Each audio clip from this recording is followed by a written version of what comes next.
dis souvent, le football, c'est un éternel reprouvement. Il ne faudrait pas que le doute s'accapare dans nos têtes. C'est bien beau de faire des plans sur la comète, mais à force de dire que si... Moi, en tout cas, avec des scies, je coupe du bois. Mais... Jusqu'à minuit, c'est l'after-foot, Nicolas Villas.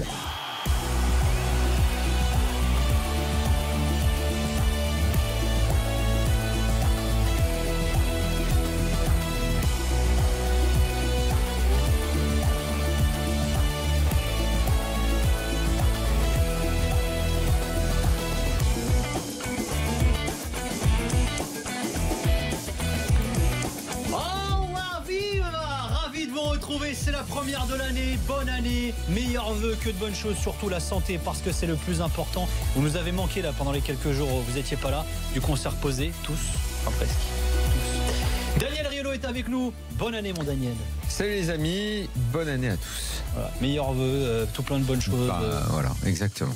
Jonathan Macardy, toujours aussi élégant. Ça va Jonathan? Bonne année à toi mon gars. Bonne année, salut Nico, salut Daniel. Voilà, et bonne année à vous toutes et à tous. Alors bon vœu, je vous le disais il y a quelques instants. Et justement, on vous demande vos vœux ce soir dans l'after. On vous attend au 32-16 sur le hashtag RMC Live également. Quels sont vos vœux football bien entendu pour cette nouvelle année 2018? C'est une année de Coupe du Monde bien entendu. Vous avez peut-être des souhaits particuliers concernant vos clubs. On attend vos propositions, vos vœux au 32-16 et sur le hashtag RMC Live. Et puis retour évidemment sur la 22e journée de Première Ligue. Vous l'avez vécu sur RMC avec Jonathan Macardy, avec Daniel Riolo, avec toute la Dream Team également. On va vous donner les résultats justement de cette 22e journée de Première Ligue. Tottenham est allé s'imposer à Swansea 2-0. West Ham s'est imposé face à West Brom 2-1. Match de la peur entre ces deux équipes. Crystal Palace est allé s'imposer à Southampton 2-1. Et victoire du leader Manchester City face au Watford d'Abdoulaye Doucouré. Sterling, Kabasele contre son camp et Agüero marqué pour les Citizens. Au classement, City est largement devant Manchester United qui reste quand même deuxième avec 2 points d'avance sur Chelsea. À la 4e place, on a Liverpool avec 44 points qui a 4 points d'avance sur Tottenham. À la 6e place, Arsenal avec 38 points. 7e, Burnley qui est l'équipe sensation de cette première partie de saison. Leicester est 8e avec 30 points. Everton est 9e. 10e, on retrouve Watford en deuxième partie de tableau. Huddersfield, Brighton, Newcastle, Crystal Palace, Bournemouth et puis on retrouve parmi les mal classés West Ham avec 21 points, Sutton et Stoke avec 20 points et puis avant-dernier West Bromwich à égalité de points avec Swansea qui compte 16 unités. Vous avez vécu ces matchs? Vous en avez pensé quoi les gars? Les matchs du soir. Tiens Dan, je l'ai passé. On va faire ça comme ça. Voilà. Les matchs. C'est vachement télégénique ce qu'on fait. Ouais, en plus, regarde ce qu'il me donne comme bout de papier pourri. Parce que j'ai oublié de prendre des feuilles. Tiens. Donne-moi une belle feuille. Voilà. Récupère ton bout de papier pourri. Merci Jonathan quand même d'avoir aidé, même si voilà. Les matchs du soir. Moi, je suis comme je disais tout à l'heure, parce que nous on était à l'antenne pour les suivre sur RMC.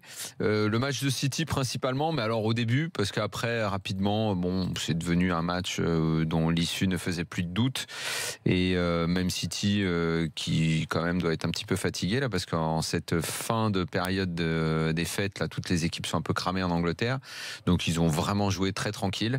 Mais c'est City l'équipe à voir de toute façon en Angleterre. Et à chaque fois que je les vois, même si là ce soir ça n'était que sur la première période, à chaque fois moi je suis épaté parce que fait Guardiola, parce que il a fait de certains joueurs de cette équipe là. Voilà. Après les autres matchs, non, c'était pas terrible. Il y a eu le dénouement à la fin là, dans le match qui intéresse pas grand monde là, West Ham West Brom. Le dénouement là, voilà, Andy Carroll, c'est dans ça te permet de revoir des mecs que tu avais oubliés. Andy Carroll, il a ça revient, le transfert à 40 millions à Liverpool, Alan Pardew sur le banc qui a cramé toutes les équipes dans lesquelles il est passé mais qui a toujours du taf. Voilà, ça te permet de raconter des petites histoires comme ça parce que tu sais pas quoi faire quand tu regardes les matchs. Donc voilà quoi. Donc on va raconter des histoires. Juste avant de donner la parole à Jonathan, tu mets le capuchon sur le stylo s'il te plaît parce qu'après ça sèche l'encre. Non, parce qu'il faut que je fasse un truc pendant que tu sais, je fais comme les hommes politiques pendant qu'ils parlent, je prépare les répliques. Ouais. Écoute, non, la soirée, moi j'ai bien aimé le match de Tottenham, c'était sérieux. Alors oui, il n'y avait pas beaucoup de fioritures, mais Dele Alli confirme qu'il son regain de forme après un début de saison plus que compliqué où il était l'ombre de lui-même. Pochettino passe plus de temps à le défendre qu'autre chose en ce moment. Ouais, mais c'est normal, hein, le début de saison était assez pourri, mais là depuis 5-6 matchs, on a l'impression de revoir le mec, le joueur hyper agressif, hyper hargneux et très très bon techniquement. Donc ça fait plaisir, à la fois pour Tottenham et pour l'Angleterre. Et puis l'élimination du Napoli contre un très bon Atalanta. Alors on y est parvenu effectivement, quart de finale de Coupe d'Italie, Naples qui s'incline à domicile 2-1 face à l'Atalanta. Moi, d'une manière générale, j'aime toujours voir le Napoli et l'Atalanta jouer. Je trouve que c'est deux très belles équipes qui ont deux très beaux collectifs avec des bons joueurs et pour un championnat qui est encore une fois anormalement sous-coté en France. On va revenir quand même sur la Première Ligue et cette 22e journée. Philippe Auclair est avec nous. T'es là, Philippe? Mais je suis là, mon lapin. Meilleurs vœux, mon poulet. Écoute, best wishes, Happy New Year, tout le monde, même à Daniel.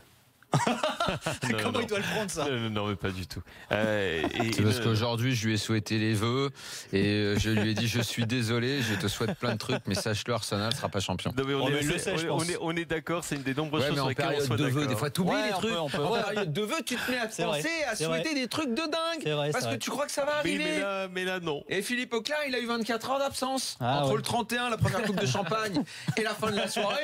Oh putain, il a rencontré un supporter d'Arsenal, ils sont dit on va être champion parce qu'on va gagner tous les matchs, on va remonter, hop. Et là, il s'est réveillé le 2 et c'est cramé. Il s'est terminé. Et je lui ai rappelé aujourd'hui et il m'en veut. No remontada. Voilà. The remontada. Désolé Philippe. Je t'en veux pas du tout. Ouais. Non, alors Philippe, qu'est-ce que tu retiens on va commencer par City, cette victoire 3 face à Watford, victoire du leader. Alors ils ont plié le match en 13 minutes après le but de Sterling. Écoute, quand tu marques alors Sterling encore lui, qui est le meilleur buteur de City, Raheem Sterling. C'est peut-être pas celui dont on parle le plus, mais c'est le leader offensif, du moins statistiquement. Quand Daniel parlait des joueurs que Guardiola a transformés, je pense qu'il est dans le premier wagon et il est en première classe. Oui, ça c'est sûr. Ça c'est clair. Il y en a d'autres. Leroy Sané, c'est pareil. Et d'ailleurs, c'est une des choses que l'on dit beaucoup, enfin dont on parle beaucoup pendant le temps. Philippe, je te coupe, mais Sterling, comparé à Sané, il faisait un petit peu espoir qui allait probablement jamais confirmer. Il avait été tellement bon avec Liverpool. N'oublions pas cette saison superbe de Liverpool. Il manque le championnat d'un rien à la toute fin à Crystal Palace. Mais après, c'était après, franchement, à chaque fois qu'on le voyait, c'était décevant. Et Leroy Sané, moi, je comprends ce que tu veux dire. Ce gars-là, tout le monde voyait, en plus, il est très jeune. Tout le monde voyait son potentiel. Mais il avait également le potentiel à s'entêter, à devenir un joueur individualiste. Oui, aussi, ouais. Ce qui a été le cas d'ailleurs pendant les derniers matchs. Peut-être la fatigue aidant, il était moins bon. Le mec tombe dans les mains de Guardiola et de Joachim Löw. C'est un gars qui a du bol quand tu tombes dans les mains de deux entraîneurs comme ça pour la progression et pour ta carrière. Voilà, il faut le talent pour être également dans les plans de ces gens-là, et il l'a. Mais quand tu parlais de Raheem Sterling, Nico, on peut en effet évoquer Leroy Sané, on peut parler de John Stones, qui est quand même l'un des grands espoirs du football anglais.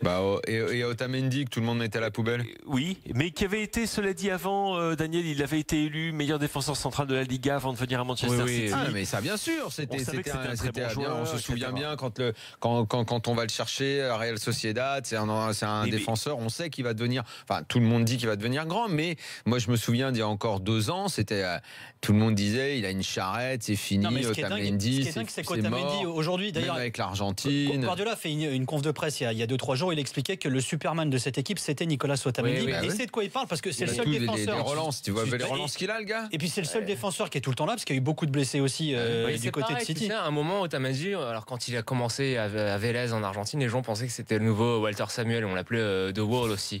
Mais c'est beaucoup plus que ça. À un moment, Benfica c'était pas mal, mais il est un peu différent. À un moment, on pensait que ça allait vraiment pas confirmer, quoi. Et là, vraiment, j'ai l'impression qu'avec Guardiola, il atteint le potentiel qui devait être le sien au début de sa carrière. Mais tout, tu regardes. Faudrait parler d'Ederson aussi, parce que putain, Ederson également, c'est un joueur de champ, quoi. Mais tu regardes de toute façon toute cette équipe et tu te dis, dans cette équipe, quels sont les joueurs dont il y a 2 ans, vous pensiez ce seraient des superstars? Bien sûr. Et la réponse, et il y en a peut-être 1 ou 2. Si, De Bruyne. Évidemment. Kuhn, qui était déjà une superstar. Le Kuhn. Par contre, Kyle Walker, non. Fabian Delph, il était, mine de rien, il relevait d'une blessure qu'il avait eue à Aston Villa. Ouais, lui aussi, il l'a déterré. Oui, mais c'est un super joueur. Par contre, est-ce qu'il fait au milieu? Mais il l'a retrouvé. Toi, t'as connu Kevin De Bruyne arrivant en Angleterre, David Silva. 2 joueurs qui sont dans la ligne des 3 du haut normalement, dans leur carrière. Les mecs jouent. Les mecs maintenant sont devenus des milieux de terrain du football européen peut-être. Alors c'est autre chose. C'est les gars qui sont l'équivalent de Draxler, Verratti au PSG si tu fais un comparatif. Tu sais ce qu'on disait tout à l'heure en regardant le match, Philippe, c'est que quand tu regardes l'effectif de Manchester City en qualité intrinsèque, c'est loin d'être le meilleur effectif d'Europe. Je vais te proposer un truc puisque tu dis ça, Jonathan, et je suis absolument d'accord avec toi. Aujourd'hui, si tu prends Manchester City, on va prendre notre PSG parce qu'on le maîtrise bien, quoi. Ok. Eh bien, si tu prends notre PSG, ton PSG. Non, mais notre français. Je sais. Si tu prends les mecs comme ça en poste pour poste, aujourd'hui, moi je t'en échange, j'échange. Collectivement, je les échange tous, évidemment, je prends collectivement, mais en homme, De Bruyne, David Silva au milieu. Et enfin le milieu de terrain de City, le milieu de terrain de City, les latéraux. Ederson, hein. Le gardien, ouais. Ah bah oui. Ederson, Delph, Kyle Walker, je prends quand même. Moi je prends Otamendi surtout. Les latéraux. Mais tu vas avoir Otamendi pas. Otamendi pas forcément. Non mais c'est pas net. Ce qui est net, c'est De Bruyne, David Silva. Et les latéraux. Et pourtant collectivement, les latéraux, c'est net. Walker, c'est un super latéral, mais Daniel Alves dans un grand jour, c'est un super joueur aussi. Il y a pas de problème. On n'est pas en train de parler d'un bidon. C'est pas comme si. Delph, forcément, oui, évidemment, il n'y a personne à gauche, forcément. Mais tu vois ce que je veux dire, c'est pour insister sur la force collective de ce qui est devenu cette machine. Les 3 de devant, tu les changes pas. Bien sûr. Le problème, c'est que t'en as pas 3 devant, t'en as 6, quoi. Il peut tourner en permanence, Guardiola. Ça là-dessus. Et même dans les 6, il n'y en a aucun, à part Agüero, peut-être. Mais quand ça dépend comment tu joues. C'est fantastique. Mais moi, ce que je retiens de cette équipe, c'est la façon dont elle évolue. Et ce que fait Guardiola de cette équipe-là. Plus que des individualités. Il y a des super joueurs, j'adore David Silva, Kevin De Bruyne, mais c'est ce qu'on a fait, comment il les fait jouer simplement et avec justesse Guardiola qui est extraordinaire. Mais tu sais, juste pour terminer là-dessus, par rapport à ce qu'il a fait au Bayern, je trouve que ça n'a rien à voir, c'est le jour et la nuit. Au Bayern, j'ai l'impression que la greffe en fait n'a jamais pris, même si sur les performances domestiques étaient extraordinaires. Effectif plus jeune à Manchester City, plus facilement malléable. Et c'est là en fait on en vient à ce qui fait que Guardiola ça marche à City, c'est que l'effectif en fait il est à son image. Des jeunes comme City, il est le patron. Au Bayern, c'est jamais le patron.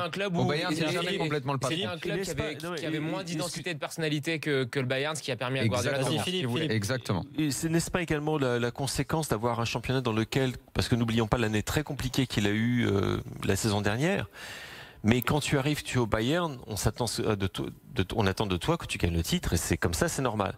Tu arrives à Manchester City, même si City a gagné le titre avec Pellegrino et avec Pellegrini, excusez-moi, Pellegrino non. Non, lui il va pas gagner beaucoup de titres. Non, il n'a pas gagné beaucoup.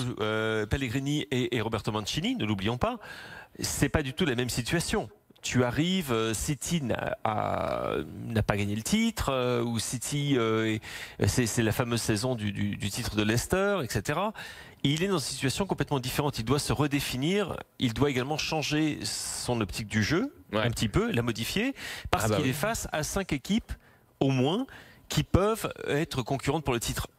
En Allemagne, désolé mon cher David, qui n'est pas là ce soir, mais ça n'était pas le cas. Tu avais le Borussia Dortmund, tu pouvais voir Schalke une année sur 15, tu peux voir le Bayer Leverkusen. Là, c'est différent. Tu auras Manchester United à Coltinet, tu auras Chelsea, tu auras Liverpool, tu auras Tottenham, tu auras Arsenal, et puis tu auras toujours le Joker qui peut s'appeler Leicester, qui peut s'appeler Burnley, qui peut s'appeler un autre.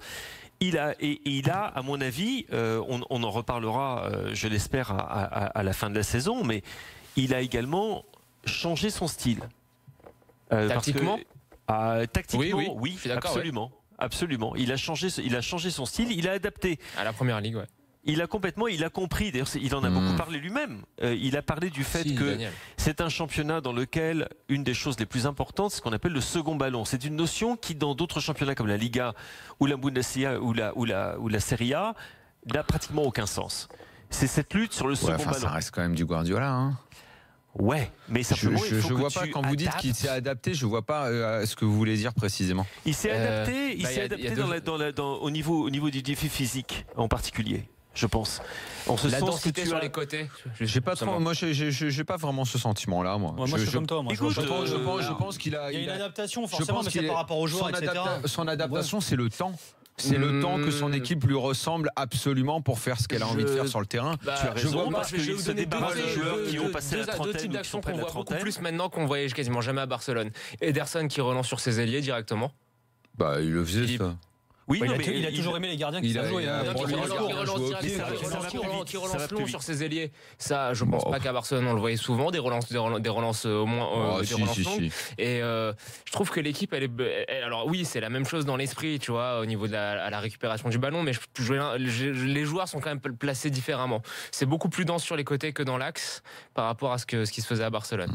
Il y a toujours un joueur essentiel dans ce système-là qui est donc très offensif, c'est son mec devant la défense. Ah, Fernandinho. Pour lui, c'est capital. C'est il avait Busquets. Ouais.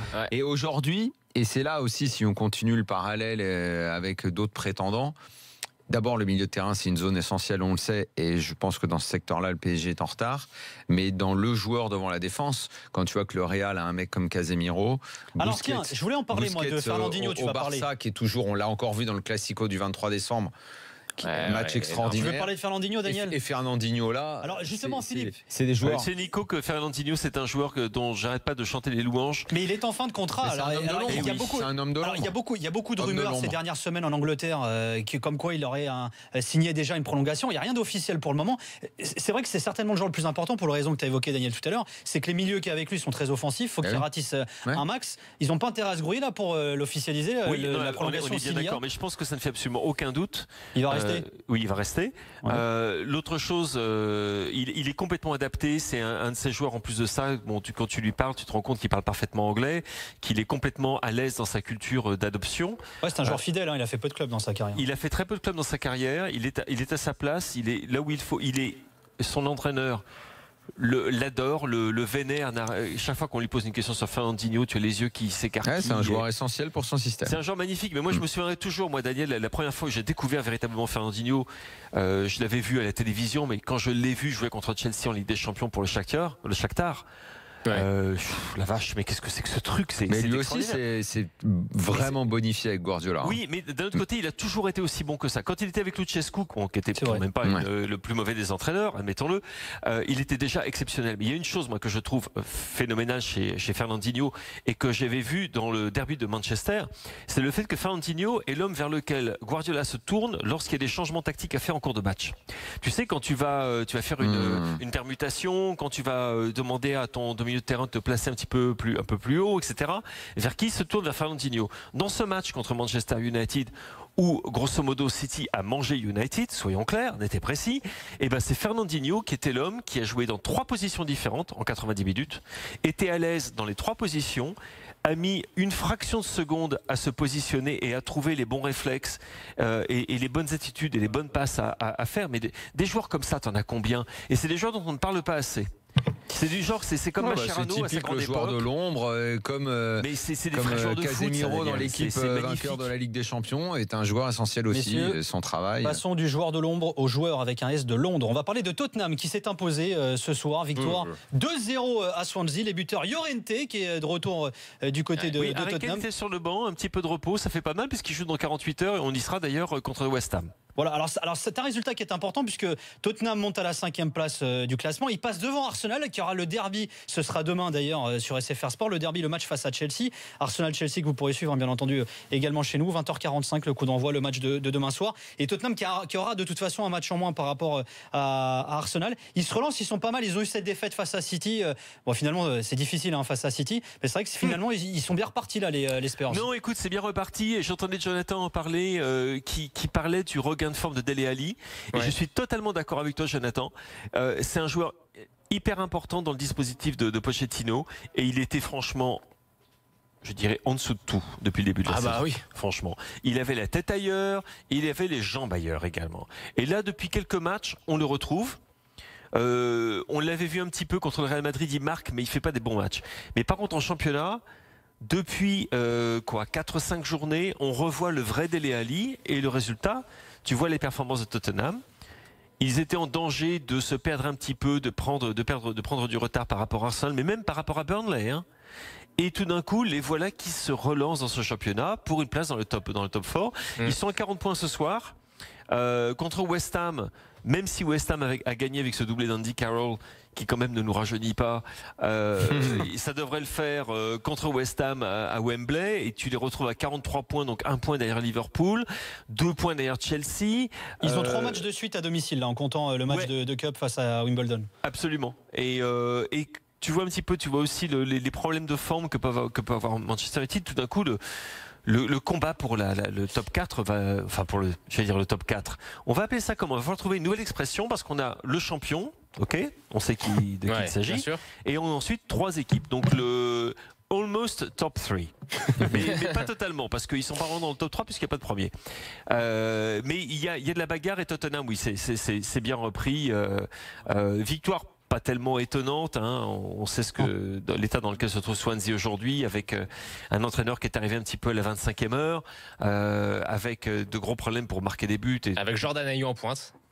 Ouais, il n'est pas le plus ridicule, hein, mais il y a des problèmes il y a des problèmes d'effectifs dans cette équipe du Pays de Galles, et puis il y a des problèmes surtout de management plus haut niveau du club. Mais Tottenham en a profité donc ce soir et se replace à 1 point à 4 points de Liverpool avec un match en moins. Ça n'est pas sans importance. Il y a d'autres résultats, Nico, je sais Alors pas. attends, juste avant, on va accueillir Andrea, qui est supporter de Tottenham, qui nous a appelé au 32. Ils ont déjà en Ligue des Champions. Comment? Ils jouent contre qui déjà en Ligue des Champions? La Juve, Tottenham. Okay. La Juve. Ça va être magnifique. Ça. Salut Andrea. Quel match ça va être? Bonsoir à tous. Meilleur vœu, mon gars. Salut. Merci, vous aussi. Bon, alors qu'est-ce que t'en as pensé de ton Tottenham là pendant cette période des fêtes? Écoutez, pas si mal que ça, en prenant la prestation de ce soir, malgré la météo et l'état du terrain. Je trouve que le match était bon. Il y a plusieurs choses qui m'ont plu, notamment la première titularisation de la saison de Llorente qui remplit son contrat, la deuxième titularisation de Lamela qui retrouve un peu de temps de jeu, l'entrée de Kane, malgré, voilà, on a parlé d'un rhume ou du tombé légèrement malade. Il a un petit problème musculaire également. Il avait un petit problème. Je suis aussi très content de Davinson Sanchez en défense, parce que j'avais parlé en début de saison de l'importance de la profondeur de l'effectif. En cas de mauvais début de saison ou de blessure, vous parliez d'Ali il n'y a pas longtemps, je pense que Eriksen a fait une énorme début de saison, ce qui a comblé un peu ces problèmes-là. La blessure de Toby en défense et Sanchez qui s'est intégré parfaitement à l'équipe, sachant qu'il est arrivé au Mercato cet été.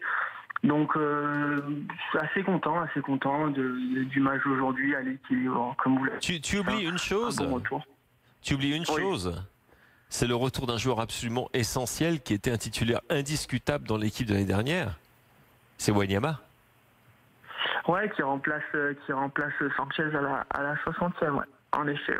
Et c'est vachement important, parce que tout d'un coup, tu as ce gros problème d'avoir. Il y a quand même du monde à Tottenham, hein, et une belle équipe aussi. Mais hein. quand tout le monde sera revenu, mais c'est pour ça que je dis, ce match entre Tottenham et la Juve, moi ça va être, alors là je pense qu'on va se régaler, les gars.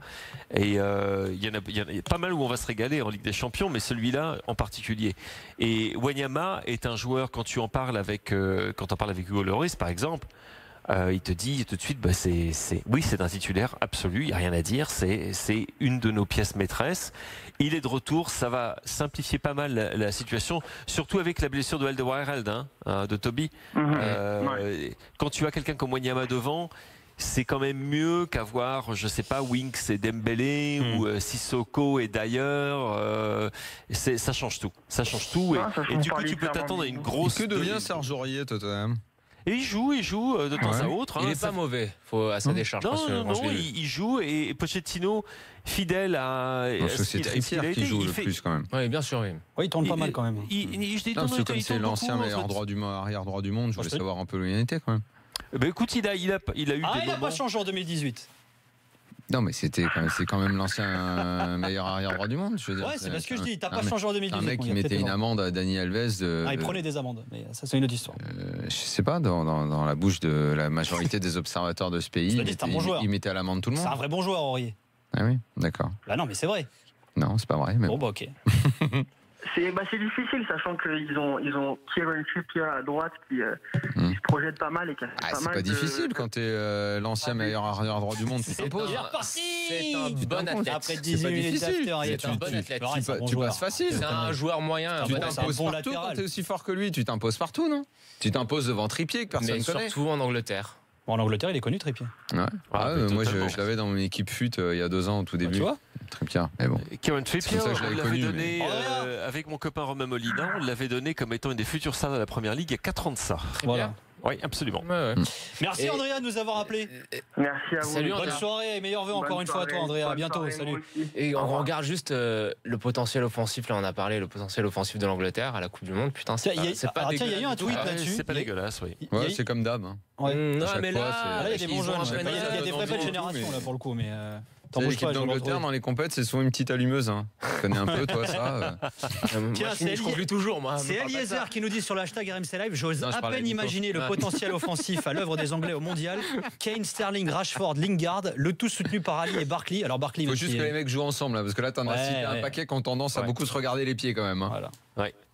Un mot, Philippe, sur le match de demain, le match entre Arsenal et Chelsea. Alors avec un Wenger qui- J'allais te dire un mot sur mon entraîneur préféré et sur un club que j'adore. Et on n'aura pas le temps, je pense. bon, on n'aura pas le temps. Donc, C'était juste- qui Simplement dire que Crystal Palace, après un match que j'ai Royal trouvé Chun. admirable contre Manchester City, a gagné 2-1 à Southampton. Chapeau. Voilà.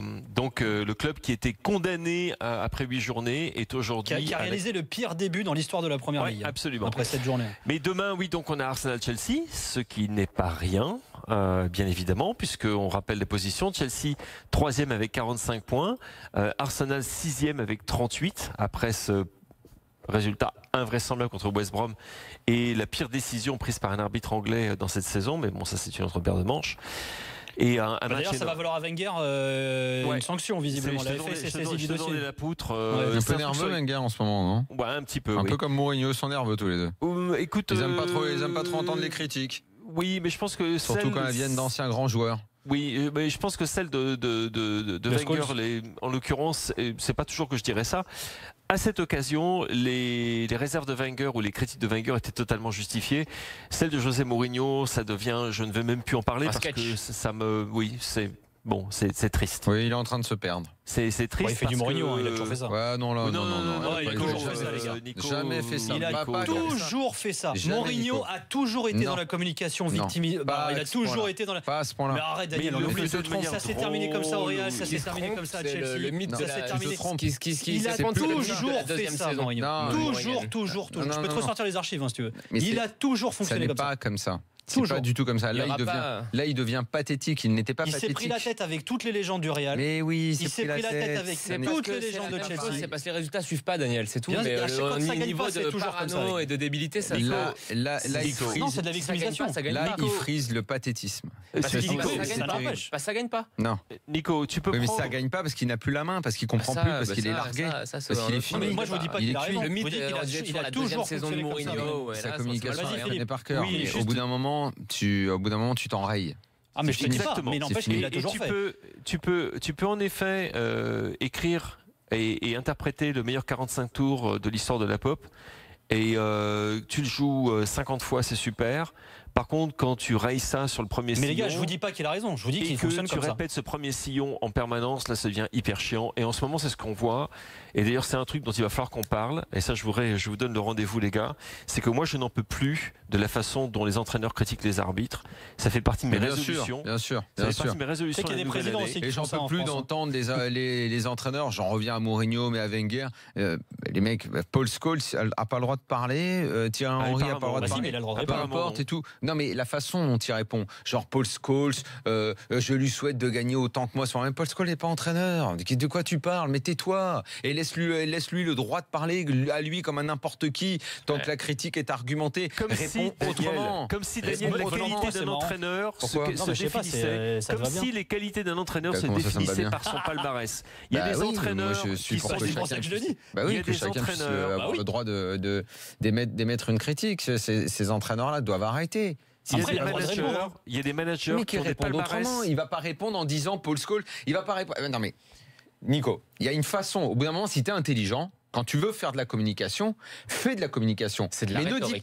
ne dis pas, moi, Manchester United, on joue mal parce qu'on dépense pas assez. C'est grotesque. Moi, Manchester United, et moi, José Mourinho, je dis à Paul Scholes, quand tu auras mon palmarès, tu pourras parler. C'est grotesque. C'est pas de la bonne communication. Tu veux avoir une communication offensive quand il est à l'Inter, qui se dispute avec tous les entraîneurs du championnat d'Italie.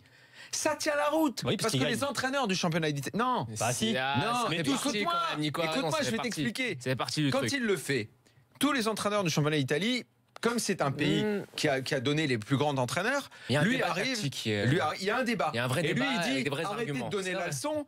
Moi aussi, j'ai le droit d'exister. Et il est à l'Inter à une époque où, et notamment en Coupe d'Europe, il n'est pas dans les favoris. Donc ça lui va de jouer ce rôle-là.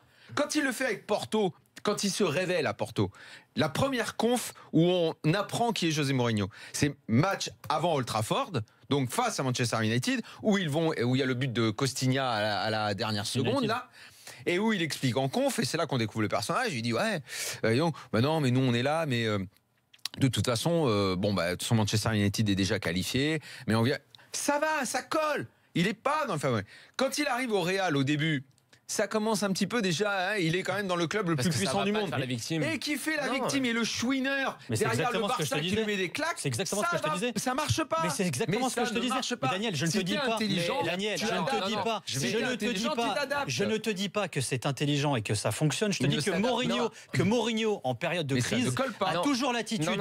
Mais si, mais ne dis pas non. Laisse-moi terminer. Il a toujours la posture de la victime. Il a toujours fonctionné comme ça. Je te dis pas que c'est la bonne méthode. Je te dis qu'il a toujours fonctionné. Je te dis pas que ça marche, je te dis qu'il le fait. L'attitude victimaire ne peut pas marcher dans des clubs du standing du Real Madrid. Je vous dis pas que ça marche, je vous dis qu'il a toujours fonctionné comme ça. Il vient pas en conf en disant c'est les deux plus grands clubs du monde. Genre je suis dans un club, avec l'histoire, le passé, la prestance. On dépense pas assez. C'est pareil. Et tu veux que je te dise, Mourinho en termes de com, il fait exactement ce qu'il veut. C'est-à-dire que son équipe joue mal, tout le monde parle de jeu et au final, il allume des feux et tout le monde ne parle que de ses embrouilles avec Scholes, avec machin. Mais dans le vestiaire, ça prend plus, ça marche pas. Je te parle pas du vestiaire, je te parle des médias. Oui, mais Nico, ça ne marche pas puisque le public s'est détourné de lui. Ça ne marche pas parce que le public se détourne de lui. Tu parles de quoi que ça marche et qu'il fait des contre-feux. Après Manchester City, tu fais quoi? On a parlé de ça après Manchester City. Bêtement, c'est peut-être notre. Tout le monde ne parle de Manchester qui joue mal. Non, après Manchester, on a parlé de Mourinho dans le vestiaire. Mais tout le monde, Philippe, est venu dire Manchester City. Les journaux, Daniel, les journaux d'Angleterre, ils parlent que des embrouilles. Mais également de la leçon de football. Tout le monde en parle. Mais ce qui fait les gros titres, c'est des embrouilles. En une, c'était l'embrouille. Mais qu'est-ce que ça peut foutre? Je te dis pas, c'est que lui, il est content du coup. Mais il on parle est de pas ça. content. Arrêtez de croire qu'il est content. Son équipe se fait marcher dessus. Bon, il est à 15 points alors qu'il était donné dans les favoris. Demain, 20h45, Arsenal-Chelsea. Arrêtez de croire que ça marche. Il est dans ses after, il démarre bien. Bonne soirée, mon Philippe, merci. Allez, bonne soirée à vous, les gars. Merci, Philippe. Ciao, ciao, merci. Ça y est, on est bien partis, les mecs, là. On est bien ou pas? C'est une petite pause, on revient juste après ça avec vos vœux au 32-16 sur le hashtag RMC Live également. Vous voulez quoi pour votre club, pour votre nation, pour votre pays, pour ce que vous voulez? C'est une année de Coupe du Monde. On vous attend au 32-16. À tout de suite pour la suite de l'after avec Daniel Riolo et Jonathan Macquart.